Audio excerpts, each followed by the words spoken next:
Dear aspirants, आशा करते हैं आप स्वस्थ होंगे, मस्त होंगे और अपने पढ़ाई में व्यस्त होंगे।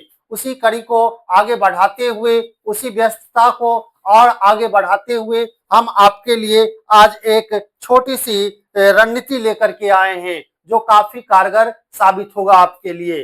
72वीं बीपीएससी में समय बहुत कम है, लेकिन इस समय जिसका भी सटीक रणनीति होगा उस वह भीड़ से बिल्कुल अलग माना जाएगा, है ना। तो आप ध्यान में रखेंगे इसमें इसमें कौन कौन कोर पॉइंट होंगे, कौन कौन कोर पॉइंट होंगे जिसको इस बचे हुए समय में सिर्फ आप वही देखेंगे, है ना।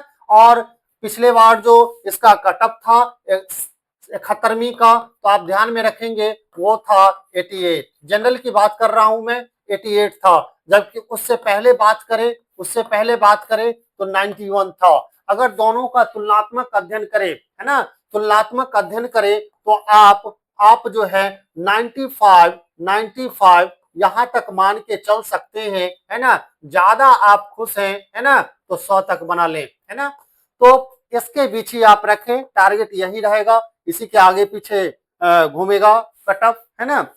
हो सकता है कम भी एक चला जाए, दो चला जाए, तो वो अलग बात है ना। जैसे हमने देखा था 70वीं में क्या है 91 है, इसमें क्या है 88 है, तो ऐसे कंडीशन में आगे पीछे हो सकता है। तो आप 95 को टारगेट लेकर ही चले, है ना। 100 को ले जाएंगे तो फिर किसी तरह का दिक्कत का सामना नहीं करना पड़ेगा, क्योंकि हमने जब एक बार एग्जाम दिया था तो मुझे याद है कि कट ऑफ चल रहा था 96, 97, 97, 98, इस तरह से शायद कट ऑफ लगातार चल रहा था, है ना। तो लगातार जब चल रहा था और एकाएक जो उछाल आया वो 113 का आ गया, है ना। तो 13 इधर 3 इधर, लगभग कितना हो गया 15, 16 नंबर का उछाल देखने को मिला था। तो ऐसे कंडीशन में उसको भी आप फेस कर पाए, इसलिए आप अगर 88 पर पिछले बार पूछा गया है ना, तो 100 को टारगेट लेकर के ही चलेंगे तो आप अपने आप को सिक्योर समझेंगे। अब देखेंगे इस 72वीं बीपीएससी में कौन कौन से सब्जेक्ट आएंगे, है ना, उसको भी आप ध्यान में रखेंगे। 72वीं बीपीएससी में सिलेबस में कौन कौन सब्जेक्ट है, तो आप पहला ध्यान में रखेंगे हिस्ट्री को। दूसरा आप ध्यान में रखेंगे पॉलिटी। तीसरा आप ध्यान में रखेंगे ज्योग्राफी को। चौथा आप ध्यान में रखेंगे इकोनॉमिक्स को। आगे पांचवा ध्यान में रखेंगे आप साइंस को। छठा ध्यान में रखेंगे आप करंट अफेयर्स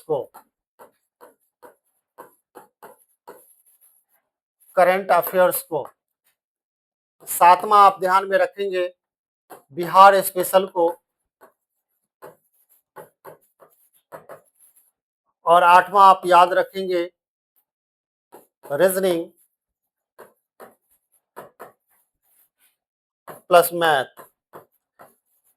यहाँ पर बहुत कंफ्यूजन क्रिएट होता है कि क्या मैथ से आएगा, क्या रीजनिंग से आएगा। तो कई बार हमने देखा है कि रीजनिंग का 10 में से 9 क्वेश्चन देखने को मिला, है ना। कई बार देखा कि मैथ का भी 6-7 क्वेश्चन देखने को मिला और इसका वेटेज कम रहा। तो आप ध्यान में रखेंगे रीजनिंग और मैथ भी रहता है, तो उस लेवल का मैथ हाई लेवल का नहीं रहेगा, आप बना लेंगे आराम से। तो ये 10 नंबर जो है आप इसको ध्यान में ही रखेंगे, है ना। ये आपसे बन जाना चाहिए, हो जाता है ये आराम से। रीजनिंग भी अब तो 10 में अगर 9 पूछ दिया तब तो रीजनिंग और भी आसान होता है ना। तो ध्यान में रखेंगे आप। तो ये जो history, polity, geography, economics, science, current affairs, Bihar special और रीजनिंग प्लस मैथ जो है, इससे कुल 150 क्वेश्चन आएंगे। कितने क्वेश्चन आएंगे? 150 क्वेश्चन आएंगे। और आपको लाना कितना है, तो हमने बताया है कि लगभग 95% को आप ध्यान में रखेंगे। 95% की बात करें तो बात फिर वही है ना, 60%, 61% आसपास के बीच में आपको देखने को मिलेगा, है ना। तो ऐसे कंडीशन में रिजल्ट जो मिलता है वो 60 ही परसेंट पर मिलता है। 40% आपको छोड़ना पड़ता है। 40% आप क्या करेंगे? छोड़ देंगे और 60% को आप क्या करेंगे? ध्यान में रखेंगे। लेकिन यहाँ क्या होता है, 100% के चक्कर में स्टूडेंट्स कुछ नहीं कर पाता है ना। अब इस बचे हुए समय में आप क्या करेंगे, इस 60% में 60% जो है उसमें आप किन-किन सब्जेक्ट को ध्यान में रखेंगे? तो पहला जो है वो हिस्ट्री को तो ध्यान में रखेंगे आप, है ना? उसके बाद दूसरा जो आपका आ जाएगा कोर पॉइंट, वो आप साइंस को ध्यान में रखेंगे। तीसरा जो है वो करंट अफेयर्स को, और चौथा जो है आपका बिहार स्पेशल। तो आप ध्यान में रखेंगे ये 4 जो है कोर पॉइंट है। इस चारों में अगर मार्क की बात करें तो हिस्ट्री में आप देख सकते हैं, हिस्ट्री में 30 नंबर, है ना? उसके बाद दूसरा जो कोर पॉइंट है साइंस मान लीजिए, साइंस में 30 नंबर। तीसरा जो है करंट अफेयर्स 30 नंबर। उसके बाद बिहार स्पेशल,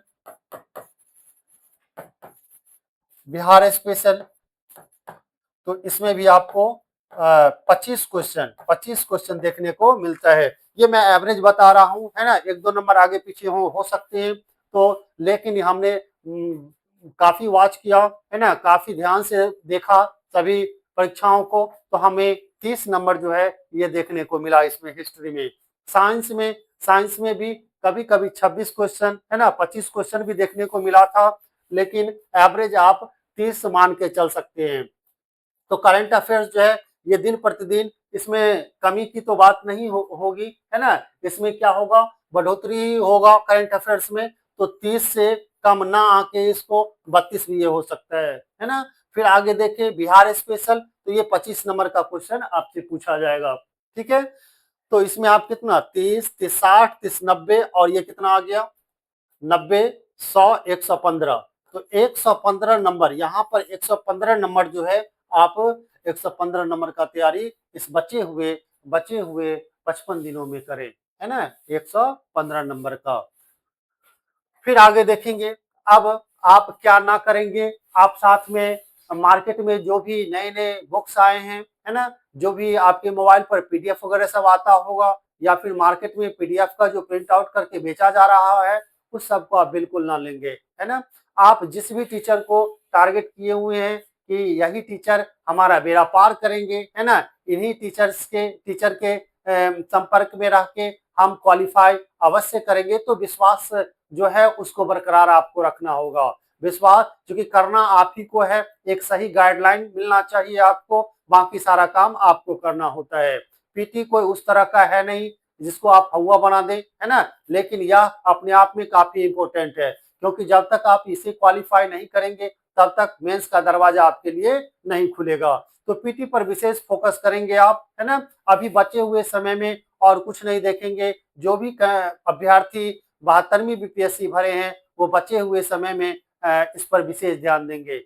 अगर पढ़ाई के समय की बात करें तो 12 से 14 घंटा पढ़ लेंगे तो काफी अच्छा रहेगा, है ना? अभी वो समय नहीं है कि 8 से 10 या 6 घंटा भी आप पढ़ लें तो निकल जाएगा। समय रहता है हर एक चीज का। आप जिस समय मतलब जिस समय आप इसके बारे में सोचे होंगे कि इस बार से फॉर्म भरना है, और उस समय मान लीजिए 1 साल पहले आपने सोचा था, तो उस समय आप अगर स्टार्टिंग में 6 घंटा भी देते होंगे तो वो चल सकता था। फिर धीरे-धीरे आपने उसको बढ़ाया होगा, 8 से 10 किया होगा। लेकिन अभी का जो समय है इसमें आप है कम से कम 12 घंटा से तो कम देन ही ना, और ज्यादा खुश है तो आप 14 घंटा दे सकते हैं। 15 भी दे दे तो बेटर रहेगा, 14 घंटा से कम तो देना ही, है ना? तो आप ध्यान में रखेंगे ये सब कुछ पॉइंट्स हैं। अब देखिए हिस्ट्री में आप क्या करेंगे, जैसे पहला आया हिस्ट्री, हमने बताया था हिस्ट्री के बारे में, यह एक कोर पॉइंट है ना? तो हिस्ट्री में मॉडर्न हिस्ट्री इस पर आप विशेष फोकस करेंगे। फिर मेडावल को भी ध्यान में रखेंगे, इन्हीं की इसको छोड़ देंगे, मेडावल को भी ध्यान में रखेंगे। फिर आप एंशियंट को भी ध्यान में रखेंगे। तो ये जो 3 सेक्शन है जिसमें सबसे ज्यादा क्या है, मॉडर्न को आप ध्यान में रखेंगे। मॉडर्न में भी अगर बात करें तो आप 1757 से लेकर के 1947 तक, है ना, इसके बीच विशेष करके ध्यान में रखेंगे। और उसमें भी आप देखेंगे तो 1857 से 1947 47, ये भी 47 करेंगे, है ना। तो 57 इसलिए कह रहे हैं क्योंकि मॉडर्न जो हिस्ट्री का शुरुआत हो जाता है वो आप 1707 से मान सकते हैं, है ना। 1707 से मान सकते हैं, क्योंकि इस समय औरंगजेब की मृत्यु होती है और उत्तर मुगल काल जो है वो शुरू हो जाता है। और उत्तर मुगल काल में फिर 50 साल आगे जाते हैं तो 57 में आपने देखा पलासी का युद्ध हुआ, है ना। फिर 64 में बक्सर का युद्ध हुआ। तो ऐसे कंडीशन में आप यहीं से ले 1757 से लेकर के 1947 और 1857 से लेकर के 1947, इसके बीच में तो कई बार क्वेश्चन को आप देखेंगे, है ना, बार बार इसको पढ़ेंगे इसके बीच में, है ना। उसके बाद मेडावल की भी बात करें तो मेडावल में भी आप देखेंगे, है ना, मुगल वंश को, है ना, मुगल वंश को, गुलाम वंश को, जब गुलाम वंश शुरू हो जाता है 1206 से और मुगल वंश शुरू हो जाता है 1526 से। तो एक लिंक एडजस्ट करके आप सबको पढ़ेंगे। अगर लिंक बना करके अगर पढ़ते हैं तो वो मेमोरी में ज्यादा देर तक याद रहता है ना। तो ध्यान में रखेंगे, आपके दिमाग में वो अच्छा से सेट हो जाएगा जब आप किसी को लिंक बना करके पढ़ते हैं। जैसे गुलाम वंश हिस्ट्री को ही ले तो गुलाम वंश के बाद कौन आया था? मुगल वंश आया था। गुलाम वंश में कौन कौन शासक आए थे, कौन कौन वंश आया था गुलाम वंश में, तो हमें पता होना चाहिए, जिसे दिल्ली सल्तनत के नाम से भी जाना जाता है। इसमें गुलाम वंश, उसके बाद खिलजी वंश, फिर तुगलक वंश, फिर सैयद वंश और फिर लोधी वंश, ये 5 वंश गुलाम वंश में आए थे, दिल्ली सल्तनत में आए थे। जबकि आगे पढ़ते हैं मुगल वंश जो 1526 में एस्टेब्लिश्ड होता है ना। उसका स्थापना बाबर करता है। मुगल वंश की नींव कौन डालता है? बाबर डालता है। और यह 1858 तक चलता है, क्योंकि हमें यह भी पता होना चाहिए कि 1857 में सिपाही विद्रोह होता है ना। पहला स्वतंत्रता की लड़ाई लड़ी जाती है, उसमें अंग्रेजों के मतलब नींव जो है वो उसे हिलाकर रख दिया गया था। अंग्रेजों को डर था। वैसे कंडीशन में क्या था? वैसे कंडीशन में फिर वहां से एक रूल पारित होता है जिसके अंतर्गत मुगल बादशाह जो होता है उसको उसके पद से हटा दिया जाता है और यह सिस्टम ही खत्म कर दिया जाता है। फिर अंतिम शासक जो होता है बहादुर शाह जफर जो होता है उसे रंगून भेज दिया जाता है और वहीं उनकी मृत्यु हो जाती है। तो इस तरह जो है मॉडर्न हिस्ट्री को थोड़ा लिंक बना करके, है ना, और फिर आगे देखेंगे।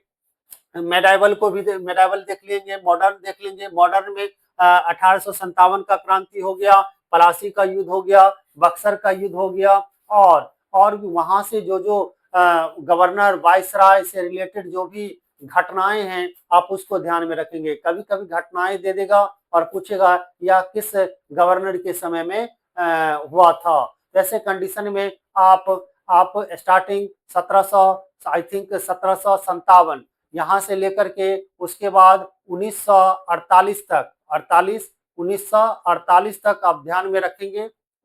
तो इसमें जो है कई सारे गवर्नर आते हैं। इसमें पहला हमने रॉबर्ट क्लाइव को देखा था। फिर धीरे धीरे सारे गवर्नर आते गए, उसके समय में कुछ घटनाएं होती गई। उन घटनाओं को आप ध्यान में रखेंगे। कई बार क्वेश्चन डायरेक्ट नहीं पूछा है कि ये गवर्नर या ये वाइसराय कब आए, ऐसा नहीं पूछा, है ना। कोई घटना दे दिया, उसके संदर्भ में ये पूछा गया कि यह जो घटना हुआ वह इस समय वाइसराय कौन थे। ये वाइसराय का काल भी सुमेलित करने के लिए आपको दे सकता है। तो आप जब भी पढ़े तो स्टेप बाय स्टेप पढ़े। जैसे मान लीजिए 1757 है तो 1757 से लेकर के आप पहले 1800 तक पूरा कर ले, है ना। फिर 1800 से लेकर के आप फिर 1900 तक पूरा कर ले, है ना। 1900 से लेकर के फिर आप 1947-48 जो भी है देख लेंगे, आप यहाँ तक पूरा कर लेंगे, है ना। इसमें क्या होता है? इसमें होता है कि बार बार वही ईस्वी आपको टारगेट होगा, क्योंकि हर एक साल ज्यादा से ज्यादा क्या 3-4, है ना। जैसे आप 1757 को ले ले, उसके बाद आगे बढ़े तो 1783 को ले लेंगे, 86 को ले लेंगे, 1773 को भी लेंगे। तो 1773, 1786, फिर 1792, फिर आगे आया 1813, फिर 1813 के बाद फिर देख लेंगे, है ना। 1800 आई थिंक 35 था, 33 था, 1833 था, तो इस तरह से एक क्रम होता है, तो वो आपको आपके ज़हन में याद ही रह जाता है ना? अब आगे थोड़ा बढ़ेंगे दूसरे टॉपिक पर, तो दूसरे सब्जेक्ट पर, तो दूसरा सब्जेक्ट जो हमने बताया था करंट अफेयर्स, है ना? साइंस बताया था, तो साइंस को ध्यान में रखेंगे। ये जो साइंस है, आप लूसेंट को अगर पढ़ रहे हैं शुरू से, लूसेंट को पढ़ रहे हैं, तो आप इसको ही ध्यान में रखें, है ना? लेकिन जब आप लूसेंट पढ़ेंगे, तो सिर्फ तोते की तरह याद ना करेंगे, आप समझ करके थोड़ा याद करेंगे, क्योंकि इस लूसेंट वाले क्वेश्चन में अगर 30 क्वेश्चन साइंस से आएगा, तो 18 से 20 क्वेश्चन ये आपको बनवा सकता है ना? बाकी उससे पहले आपने तैयारी किया होगा, है ना? और इसके साथ घटना चक्र का पूर्वावलोकन आता है, वो साथ में रखने पर 30 में आप 28 तक आराम से 28-30 तक कर सकते हैं। घटना चक्र का आता है पूर्वावलोकन, घटना चक्र का आता है पूर्वावलोकन। तो ये साइंस का आता है, इस दोनों के सहारे आप कर सकते हैं। फिलहाल जो है ये अगर बुक आपके पास होगा, तो इसका प्रैक्टिस आप बिल्कुल करें, इसको छोड़ देंगे, है ना? डोसेंट को छोड़ देंगे। ये जो घटना चक्र का पूर्वावलोकन है साइंस वाला, आप इसको अभी कर सकते हैं। इसमें इसमें सिर्फ बीपीएससी का ही नहीं, इसमें आरएएस यानी कि राजस्थान एडमिनिस्ट्रेटिव सर्विस जो है, उसके बाद यूपीपीसीएस जो है, वो ये उत्तर प्रदेश लोक सेवा आयोग, वो जेपीएससी जो है, वो ये सारे जो एग्जाम हुए हैं लोक सेवा आयोग के, वो इसमें आपको मिल जाएंगे। तो वो प्रैक्टिस करने से, और प्रैक्टिस करें इस तरह से कि इसका जो विश्लेषण दिया रहता है ना, एक्सप्लेनेशन जो दिया रहता है क्वेश्चन के नीचे, वो इम्पोर्टेंट होता है। कभी कभी क्या होता है कि इस बार अगर ये क्वेश्चन पूछा गया और उसमें देखा गया घटना चक्र में कि जो एक्सप्लेनेशन में दिया था, तो अगला क्वेश्चन अगले साल उससे मिला है ना? कोई क्वेश्चन दिया है, एक क्वेश्चन दिया है, चंद्रमा से मान लीजिए ऊपर से 2 वस्तु को वो नीचे फेंकते हैं, एक मान लीजिए पेन है और एक रुई है, तो पहले कौन आएगा, है ना? तो इस तरह का जो क्वेश्चन है, और वो क्वेश्चन का जो 4-5 ऑप्शन होगा, इस बार तो ई ऑप्शन भी रहेगा, उसके लिए भी आप तैयार आपको रहना होगा, उसके संदर्भ में हम कुछ बताएंगे। तो ये जो 5 ऑप्शन रहेगा, ऐसे कंडीशन में 5 ऑप्शन में जो है वो सही एक टिक लगा है, आप उसको सिर्फ याद करके आगे ना भागे। उसके नीचे बॉक्स बना होगा, उस बॉक्स जो है, उस बॉक्स में बहुत अच्छा से एक्सप्लेन किया रहता है, आप उसको पढ़ेंगे, है ना? उससे अगला बार क्वेश्चन बनने की संभावना अधिक होती है। तो आप ध्यान में रखेंगे, अभी घटना चक्र अगर ना भी हो, तो मेरे ख्याल से आप पूर्वावलोकन ले लें। लूसेंट को छोड़ दें, अभी फिलहाल शुरू से पढ़ते आ रहे होंगे, है ना? लेकिन बहुत स्टूडेंट ऐसे बोलते हैं कि इसका तैयारी कैसे करें, तो ये 2 बुक्स जो हैं आप इस पर काम कर सकते हैं इसमें। चलिए अब अगला देखते हैं, साइंस हो गया। साइंस में, अच्छा, साइंस में भी आप आता है बायोलॉजी, फिजिक्स, केमिस्ट्री, ये तीन तीन सब्जेक्ट जो हैं, इससे क्वेश्चन कोई कहता है इसका 60% कर लो, 50% कर लो, इसका 25 कर लो, इसका 25 कर लो। कोई क्या कहता है मेरे हिसाब से ये चले, है ना? बहुत क्या कहता है इसका 80% कर लो, उसके बाद क्या 10% कर लो, 10% कर लो। बहुत देखने को मिलेगा 60% कर लो, है ना? 20% कर लो, 20% कर लो। आप इसको ध्यान में रखेंगे, है ना? अब तो कभी कभी ऐसे भी देखने को मिला है कि तीनों का इक्वल इक्वल देखने को मिल गया है ना? क्या दिक्कत है, बायोलॉजी है, फिजिक्स है, केमिस्ट्री है ना?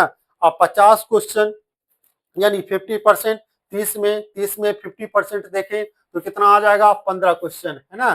तो 15 क्वेश्चन जो है 30 में आप क्या करेंगे, बायोलॉजी का देख लेंगे, बाकी जो बचे हुए 15 है उसमें आप 25-25 के हिसाब से बांट सकते हैं, है ना? यानी कि बाकी जो बचे हुए 15 है, तो 8-7 के हिसाब से आप उसको एडजस्ट कर सकते हैं। तो इस तरह आप इसका भी तैयारी करेंगे, है ना? नेक्स्ट देखें कोर सब्जेक्ट, तो तीसरा कोर सब्जेक्ट जो हमारा रहेगा, वो रहेगा करंट अफेयर्स। क्या रहेगा? Current affairs, current affairs. ये करंट अफेयर्स आप कहाँ से पढ़े? तो आप अगर शुरू से मंथली पढ़ रहे हैं, मंथली में पीडी आता है और भी बहुत सारे आते हैं, आप इसको फॉलो कर रहे हैं, तो आपको ध्यान में ही होगा, उसके साथ आपका नोट्स भी बना होगा। फिर अभी जो है मान लीजिए मार्केट में कोई जो आता है जैसे एसपीडी वगैरह सबका आता है ना, इस तरह का वन लाइनर जो है वो आप रख सकते हैं साथ में, क्योंकि करंट अफेयर्स की तैयारी कम से कम आप दो तीन दो तीन सोर्स से करें, है ना, दो तीन। एक तो मंथली वाला किसी भी कंडीशन में फेल नहीं होना चाहिए, है ना। दूसरा क्या है, अंतिम कुछ समय में एक दो महीने पहले जो है कि कोई अगर आ रहा है करंट अफेयर तो आप उसको रख लें, क्योंकि उसमें नवीनतम जो है नियुक्तियां, खेल, ये सब आपको देखने को मिल जाता है। फिर क्या है, तीसरा जो है, कोई अगर आपको एक साल वाला मिल रहा है तो आप वो रख ले। तो एक साल वाला, है ना, मंथली पीडी, या फिर इसके जगह पे और भी बहुत सारा है तो वो भी रख सकते हैं, ये बेटर है, आप इसको ध्यान में रख सकते हैं। और एसपीडी जैसे, है ना, वन लाइनर जो है, ये परीक्षा से दो तीन दिन महीना पहले लिया जाता है, जो आपके पास होगा भी, तो इस तरह से तैयारी किया जाता है ना। अभी फिलहाल जो है, अभी फिलहाल आप क्या करें, है ना, जो एसपीडी या फिर नोट्स जो आप इसका बनाए होंगे, है ना, आप उसको देख सकते हैं, है ना, या एक साल वाला किसी का होगा तो जिनका तैयारी साफ ही नहीं है तो वो आप इसको देख सकते हैं। फिर आगे देखेंगे चौथा कोर पॉइंट। अच्छा, इसमें जो है आप विशेष दिमाग नहीं लगाएंगे, करंट अफेयर्स में ऐसे हो वैसे क्वेश्चन सब, है ना। आप जो जो घटनाएं घट रहे हैं केंद्र में, केंद्र से रिलेटेड, राज्य से रिलेटेड, आप उस पर बारीकी नजर रखेंगे, है ना। अधिकांश वन लाइनर ही देखने को मिलेगा आपको करंट अफेयर्स में।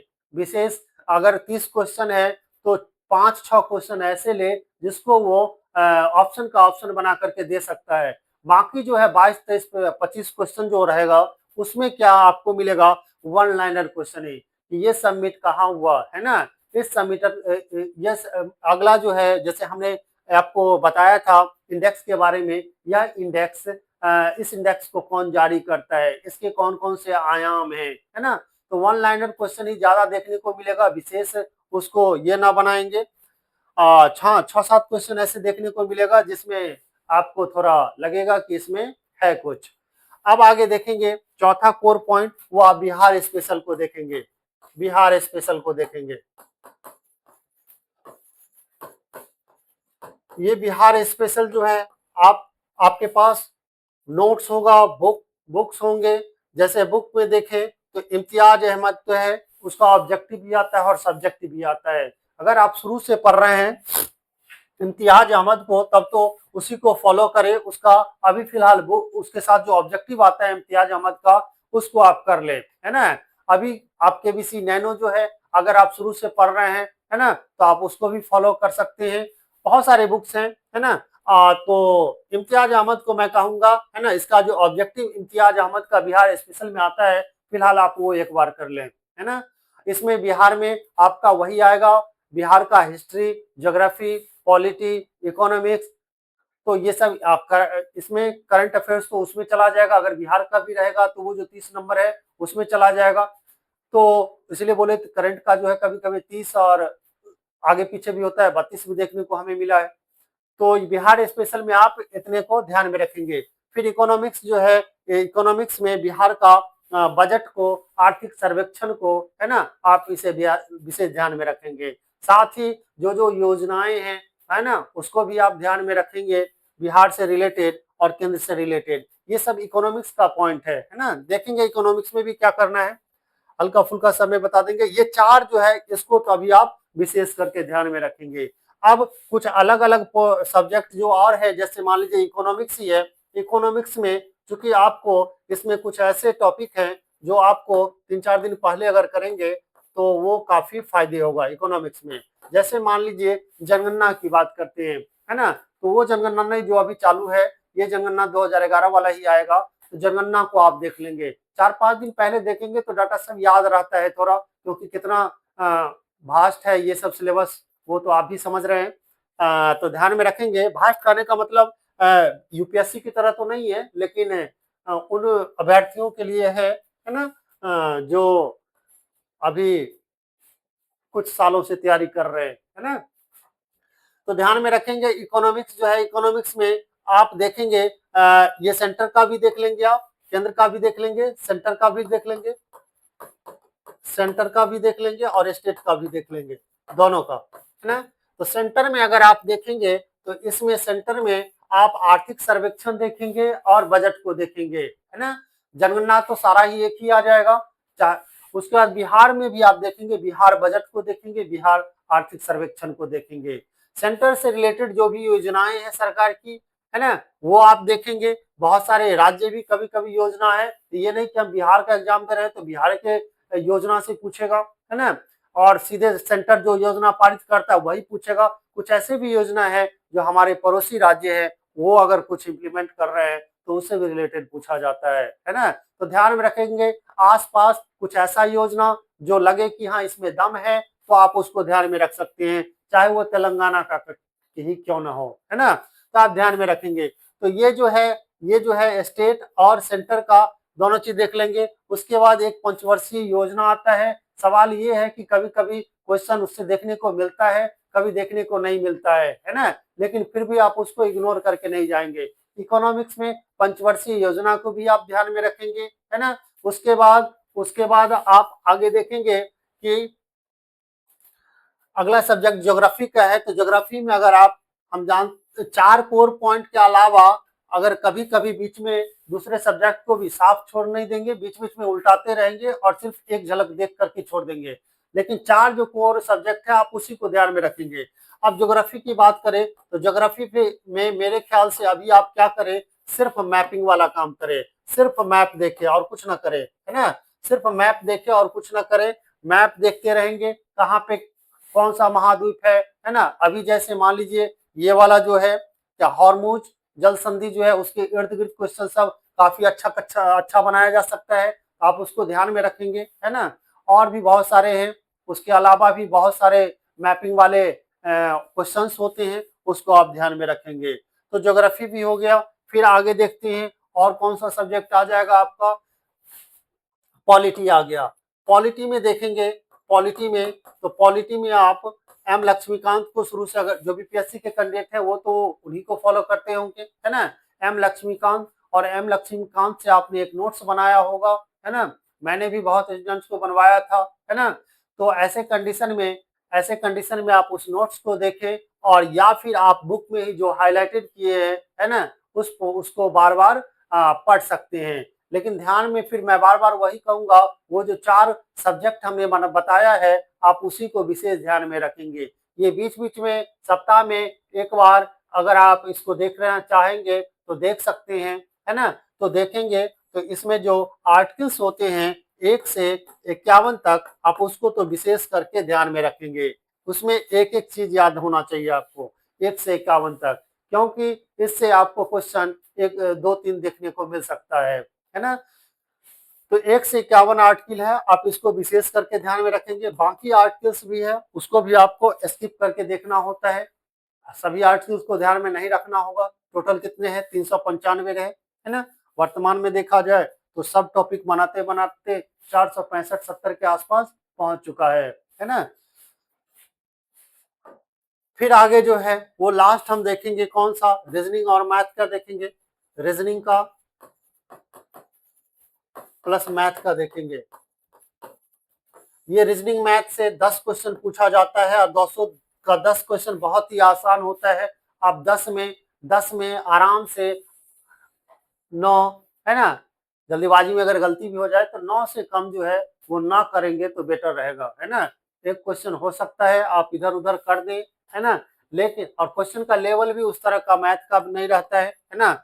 और रीजनिंग का तो आप ठीक ही रहता है, कोई दिक्कत नहीं हो रहता है उसमें। तो ये 10 नंबर यहाँ से भी आ सकता है। पिछले बार जो था कट ऑफ था वो कितना का था, हमने बताया था कितना का था। आ, पिछले बार था 88 का, पिछले बार 88 का था, ठीक है। ये हम बात कर रहे कब, 71वीं बीपीएससी का, जबकि उससे पहले 70वीं बीपीएससी की देखे 91 था। हमने बताया था इससे पहले भी कि आप टारगेट क्या रखें, 95 रखें, है ना, ज्यादा माथा पच्ची ना करें, 95 रखें। उतार चढ़ाव एक बार आया था, है ना, उसका रीजन भी था, क्वेश्चन का लेवल सब भी था, इस कारण भी था, लेकिन अभी निगेटिव मार्किंग है ना, ये ऑप्शन है। इस सब को ध्यान में रखते हुए उछाल देखने को नहीं मिलेगा आपको। यही टारगेट लेके 95 जो है आप चल सकते हैं, इसे आप सिक्योर मान सकते हैं, है ना। अब एक ऑप्शन जो हमने बताया था ई वाला, है ना। ये जो ई ऑप्शन है ध्यान में रखें, ई ऑप्शन को इस बार आपको भरना ही भरना है ना। ई ऑप्शन का मतलब आपने प्रयास नहीं किया, ये मतलब होता है ना। इसी तरह का मतलब होगा, उसमें लिखा होगा, है ना, ई ऑप्शन। अगर मान लीजिए ई क्या है, तो ये आपका पांचवा ऑप्शन होगा। पांचवा ऑप्शन क्या होगा, ई होगा। अगर किसी क्वेश्चन का आप आंसर नहीं देना चाहते हैं, देना क्या नहीं चाहते हैं, आपको अगर नहीं आ रहा है, तो ऐसे कंडीशन में आप क्या करेंगे, इसको कलर करके बताएंगे कि मैं इस प्रश्न के बारे में मुझे जानकारी नहीं है ना। मतलब तो वही हुआ ना कि आपने भरा इसको। भरा मतलब क्या, कि आपको उस क्वेश्चन के बारे में पता नहीं है। तो पता नहीं है तो ये नहीं कि हम छोड़ देंगे इसको, है ना।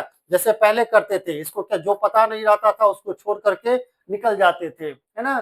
छोड़ करके निकल जाना, तब ये निगेटिव में चला जाएगा। निगेटिव मतलब क्या, अगर टोटल 9 ऐसे क्वेश्चन है जिसको आप छोड़ करके गए हैं, आपने उसमें ये भी नहीं बताया, कोई टिक नहीं लगा, कोई नहीं, मतलब कि आपको क्वेश्चन नहीं आता था, है ना। और आपने नहीं आता था और आपने ई को भी कलर नहीं किया, और इसकी संख्या टोटल अगर 9 है, तो 1/3 के हिसाब से ये आपका मेन मार्क में से, यानी कि जो भी मार्क आपको ऑब्टेन होगा उसमें से 3 नंबर कट जाएगा, है ना। इसका मतलब ये है। लेकिन अगर वो 9 के 9 आपने रंग कलर करके आगे आगे निकले हैं, तो ऐसे कंडीशन में वो फिर 1/3 का जो है वो काम ना तो आपको जुड़ेगा ना ही घटेगा, है ना। तो आप ध्यान में रखेंगे, ई ऑप्शन पर विशेष ध्यान में रखेंगे। जल्दीबाजी में इसको छोड़ेंगे नहीं, है ना। जल्दीबाजी में छोड़ेंगे नहीं। आपको करना क्या है, 95 क्वेश्चन तक टारगेट रखना है ना। 95 100 तक टारगेट रखना है। आपको छोड़ना कितना है, आपको 50 क्वेश्चन छोड़ना है ना। छोड़ना कैसे कैसे है, तो वो भी बहुत सारे तरीके होते हैं। आप पहला तो राउंड ये ऐसे क्वेश्चन बनाए कि फर्स्ट अटेम्प्ट में जो आ रहा है ना, हल्का समय ले रहा है, बन रहा है, हल्का समय ले रहा है, बन रहा है, आप उसको बनाते रहे, है ना। अब देख करके ये आ रहा है, क्या आ रहा है, ऐसा नहीं है ना। आप कुछ तो समय देंगे, तो हल्का समय देने के बाद अगर बन रहा है ना, हल्का समय देने का मतलब क्या, 15 सेकेंड, है ना। 10 सेकंड देने पर अगर वो समझ में आ रहा है, तो आप वहां पर काम कर लेंगे। और बिल्कुल जो समझ में नहीं आ रहा है ना, या फिर हल्का फुल्का आ रहा है और वो समय आपका उस समय ज्यादा ले रहा है, तो ऐसे कंडीशन में उसको छोड़ेंगे। तो 3 स्टेप में आप प्रश्न को हल करेंगे। 3 स्टेप में फर्स्ट को हल करेंगे। पहला स्टेप तो एक वो होगा जो आपको क्या हो, आता हो, है ना, जो आप पढ़े होंगे, ध्यान में तुरंत आ जाता होगा, है ना। पहला स्टेप आप वो देखेंगे, एकदम स्पीड में चलेंगे इसको, है ना, स्पीड में लेकर के चलेंगे उसको। दूसरा जो है, दूसरा आप वैसे क्वेश्चन को देखेंगे और उस पर थोड़ा सा मार्क लगा सकते हैं, है ना, कि इसको बाद में देखेंगे तो हो सकता है ये बन जाए, है ना। तो वैसे क्वेश्चन को आप सेकंड राउंड में देखेंगे, सेकंड राउंड में देखेंगे। और थर्ड अटेम्प्ट राउंड जो होना चाहिए आपका क्वेश्चन सोल्व करने का, वो तो सबसे पहले, जब आपके पास समय अगर बच रहा है, वैसे कंडीशन में आपने आपने जो भी छोड़ा है ना, जो भी छोड़ा है, उसको गौर करे और उस पर समय दे, है ना। समय दे करके तो हो सकता है वो बन भी सकता है ना, जब समय आपके पास बच गया हो तो। ये दो तो विशेष करके करेंगे। पहला राउंड वो जिसे आप बिल्कुल जानते हैं, है ना, पढ़े, समझ में आ रहा है, कुछ समय भी ले रहा है तो समझ में बन जाएगा, है ना, तो उसको निकाल ले। दूसरा राउंड वो जिसको आप सोचे थे कि अब ये बन सकता है लेकिन कुछ समय लेगा, कुछ ही समय लेगा, ज्यादा समय नहीं लेगा, तो वैसे में आप पॉइंट करके आगे बढ़ सकते हैं और बाद में सेकेंड राउंड में उसको देख सकते हैं। एक तीसरा ऐसा आएगा, है ना, जो आप जिससे बिल्कुल क्या होगे, अनभिज्ञ होगे, है ना। तो ऐसे कंडीशन में आप जब आपके पास समय बच जाए, तो ऐसे क्वेश्चन पर थोड़ा गौर करेंगे तो ये भी बन सकता है आपसे, है ना। तो ये 3 जो राउंड है आप इसको ध्यान में रखेंगे। तो ये था उन अभ्यर्थियों के लिए जो 72वीं बीपीएससी देने जा रहे हैं। आशा करते हैं इससे कुछ फायदा हुआ होगा, है ना। और विशेष अगले वीडियो में हम फिर मिलेंगे। अगले और एक विशेष सूचना, है ना, एक विशेष सूचना, मैं इस संदर्भ में एक टेस्ट सीरीज ला रहा हूँ। कम से कम आप 10 टेस्ट जो है इसका जरूर दे दें इस बचे हुए समय में। 10 फुल टेस्ट की बात कर रहा हूँ, है ना। बीच बीच में आप सब्जेक्ट वाइज टेस्ट भी लगाते रहेंगे, जैसे हमने कोर सब्जेक्ट की बात की थी, तो कोर सब्जेक्ट में आप सब्जेक्ट वाइज लगाते रहेंगे, है ना? सब्जेक्ट वाइज होता है, हिस्ट्री का है तो सिर्फ हिस्ट्री का, है ना? या फिर साइंस का है तो सिर्फ साइंस का, करंट अफेयर्स का है तो सिर्फ करंट अफेयर्स का, बिहार स्पेशल का है तो सिर्फ बिहार स्पेशल का। ये लगातार ये भी देते रहें सब्जेक्ट वाइज, और फुल टेस्ट जो है कम से कम नहीं 10 तो 7 तो दे ही ले, है ना? तो इसी के साथ हम अगले वीडियो में फिर आपके साथ उपस्थित होंगे। तब तक के लिए जय हिंद।